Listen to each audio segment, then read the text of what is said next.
अस्सलाम वालेकुम and welcome back to my channel. आज की इस वीडियो में मैं आपके साथ अपनी रेटिनल सीरम की जो है वो जर्नी शेयर करूंगी, किस तरह से मैंने रेटिनल को अपनी स्किन में इंट्रोड्यूस करवाया और कौन सी परसेंटेज से जो है वो इंट्रोड्यूस करवाया। यहाँ पर मेरे पास जो है वो 3 बॉटल्स आपको नज़र आ रही हैं। एक जो है वो 0.2% में है और दूसरी 0.5 और तीसरी 1% में है, यानी कि लो से हाई की तरफ जाते हुए ही मैंने इनको इस्तेमाल किया और मैंने बहुत अच्छे रिजल्ट्स जो हैं वो हासिल किए।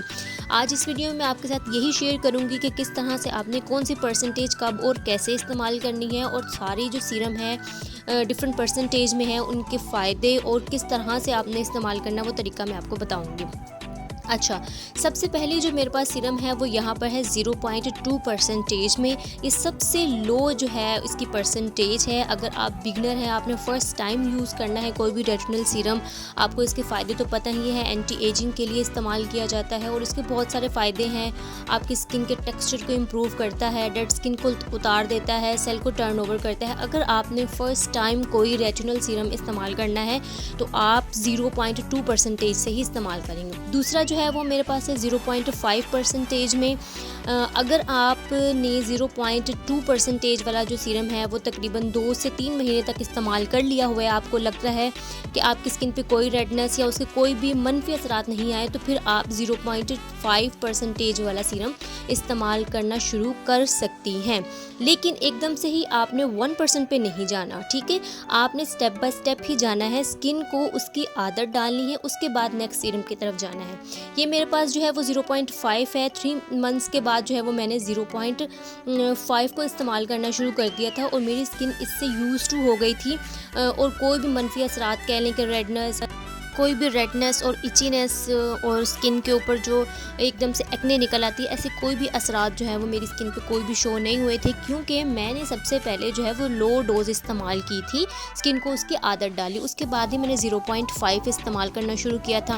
मैं आपको बता दूँ, कोई भी प्रोडक्ट जो है वो आपने एकदम से हाई परसेंटेज में इस्तेमाल नहीं करनी होती। स्किन को किसी भी चीज़ को आपको पता है कि जब उसकी आदत डल जाती है उसके बाद ही उसके अच्छे रिजल्ट्स मिलते हैं। इसी तरह फिर मैंने 3 महीने 0.2 लगाया, फिर उसके बाद 0.5 की तरफ आ गई कि अब मुझे लगा कि मेरी स्किन जो है वो इससे यूज़ टू हो गई है। अच्छा, उसके बाद जो है अगर आपकी स्किन 0.5 से भी अगर आपको लग रहा है कि हाँ अब ठीक है, यूज़ टू हो गई है, कोई भी बैड इम्पैक्ट नहीं पड़ा, तो आपको जो है वो 1% की तरफ चले जाना चाहिए, ठीक है। अगर आपको ये भी लग रहा है कि 0.2 और 0.5 ने इतना ज़्यादा इफ़ेक्ट आपकी स्किन पे नहीं किया, तो भी आप 1% यूज़ कर लें। अगर आपको ये फ़ील हो रहा है कि 0.2 और 0.5 से मेरी स्किन पे कुछ ख़ास असर नहीं हुआ, यानी कि जिस पर्पस के लिए मैं इसको यूज़ कर रही थी वो तो उसके कोई भी जो है वो मुझे रिज़ल्ट्स नहीं मिले, तो आप फिर 1% की तरफ आ जाएं, क्योंकि 1% जो है वो हाई परसेंटेज माना जाता है। और 1% जो है वो आपने जब यूज़ करना है तो आपने इसको डेली यूज़ नहीं करना, अल्टरनेट डेज़ पे यूज़ करना है, यानी कि एक दिन छोड़ के फिर उससे एक दिन छोड़ा और फिर छोड़ने के बाद आप तीसरे दिन जो है वो इसको अप्लाई करेंगे, क्योंकि ये थोड़ी सी हाई होती है।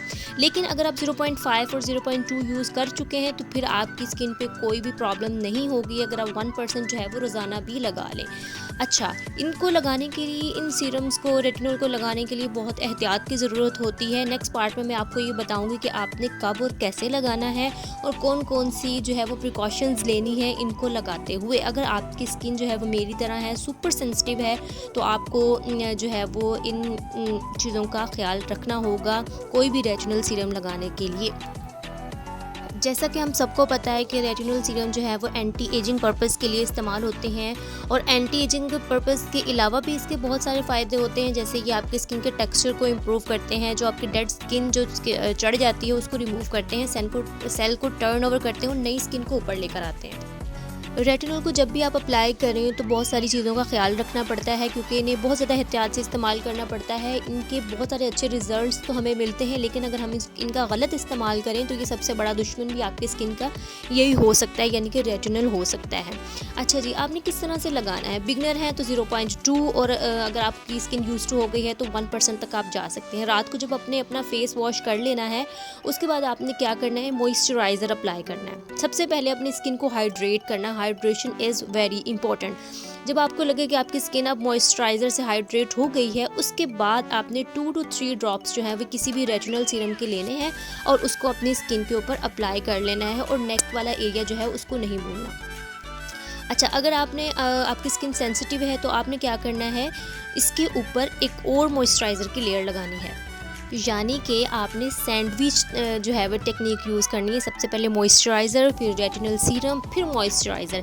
इससे ये होगा कि जो रेटिनल की जो प्रॉपर्टी है उसके अंदर वो आपकी स्किन को थोड़ी सा ड्राई कर देती है। इस तरह हम मॉइस्चराइज़र की सैंडविच टेक्निक यूज़ करेंगे तो हमारी स्किन जो है वो ड्राइनेस की तरफ नहीं जाएगी बल्कि हाइड्रेट रहेगी और उससे अच्छे हमें रिजल्ट्स मिलेंगे। ये बहुत अच्छी टेक्निक है अगर आपकी स्किन सुपर सेंसिटिव है तो। दूसरी इंपॉर्टेंट बात यह है कि जब आप अपना फेस वॉश किसी भी अच्छे क्लेंजर से वॉश कर लें तो उसके बाद स्किन जब आपकी थोड़ी सी डैम्प होती है, यानी कि थोड़ी सी गीली गीली होती है, तो आपने तब इसको अप्लाई नहीं करना। डैम्प स्किन के ऊपर जब भी आप मॉइस्चराइज़र अप्लाई करते हैं उसका मकसद ये होता है कि स्किन के अंदर तक मॉइस्चराइज़र जाए और आपकी स्किन को अंदर तक हाइड्रेट करे। लेकिन आपने रेटिनल सीरम के साथ हरगिज़ ये काम नहीं करना, क्योंकि डैम्प स्किन के ऊपर अप्लाई करने से जो रेटिनल सीरम है वो आपकी स्किन के अंदर डीप अंदर तक चला जाएगा और अंदर से लेयर्स को डैमेज करेगा और एक्ने हो सकती है। हाँ, अच्छा, एक और इम्पोर्टेंट बात ये है कि आपने इसको हमेशा फ्रिज में रखना है। सारी स्किन केयर जो है वो आप अपनी फ्रिज में ही रखा करें, क्योंकि आपने ये नोटिस किया होगा कि रेटिनल जो सीरम है और विटामिन सी सीरम है वो हमेशा ब्लैक बॉटल्स में आते हैं, क्योंकि इसको जब हम बाहर रखते हैं यानी कि फ्रिज में नहीं रखते, सनलाइट में डायरेक्ट रख देते हैं तो ये ऑक्सीडाइज हो जाते हैं। हमेशा सारी अपनी स्किन केयर ख़ास तौर पे रेटिनल जो है वो अपना फ्रिज में ही स्टोर करें और फिर ही अप्लाई करें। और इसको हम कभी भी दिन में अप्लाई नहीं करना, सिर्फ़ और सिर्फ इसकी एप्लीकेशन रात में की जाती है। और दिन में जब आप बाहर जाएँ या घर पर भी इवन के रहें तो सनस्क्रीन लाजमी आपने लगाना है। स्किन केयर करने के बाद आपकी स्किन सेंसिटिव हो जाती है और उस सेंसिटिविटी की वजह से जो है वो हमें SPF यूज़ करना होता है। उसके बगैर जो है आपकी स्किन केयर जो है वो ज़ीरो होती है। अच्छा,